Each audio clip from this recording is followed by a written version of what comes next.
Welcome back to Primetime News. And a special welcome once again to our viewers on onespotmedia.com. Up first, could the mandatory minimum sentences cause a backlog in the courts? Chief Justice Brian Sykes has weighed in, saying the gains of reducing the backlog could be reversed. He was addressing journalists today. Jamaica Maitland reports. There's been much debate about whether tough legislation with harsh penalties will deter people from a life of crime.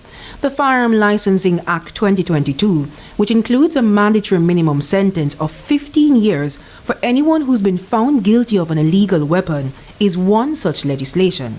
And now, the offense is against the Persons Act for those who commit murder.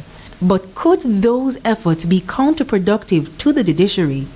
We anticipate that the gains that we have made in terms of clearance rate and so on, I expect to see reverses in that. Chief Justice Brian Sykes says without an effective and efficient system, which includes the police, the prosecution and the courts, citizens can find loopholes and exploit them. Witnesses, unfortunately, may pass on.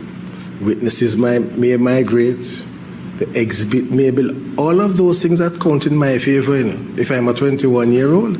So it suits me to go to trial because the chances of, the longer it takes, the chances of things going wrong increase as well. So an irrational thinking person wouldn't enter a plea at 21 years old for 15 years. Chief Statistician in the Court Administration, Dr. Denardo Dennis, says with the exception of Hanover, St. Mary and the St. Elizabeth Parish Courts, all other courts are experiencing a backlog. The gun court has now been doing that on the trot for over 6 years. As a result, what we have seen is the case backlog being substantially reduced to the point that it can be classified as a technically backlog-free court. Typically, the court works to resolve cases in 24 months. The mandatory minimum sentence could mean justice is delayed for longer periods and, in others, even denied. Instead, the Chief Justice says a similar approach can be adopted like in some Caribbean territories.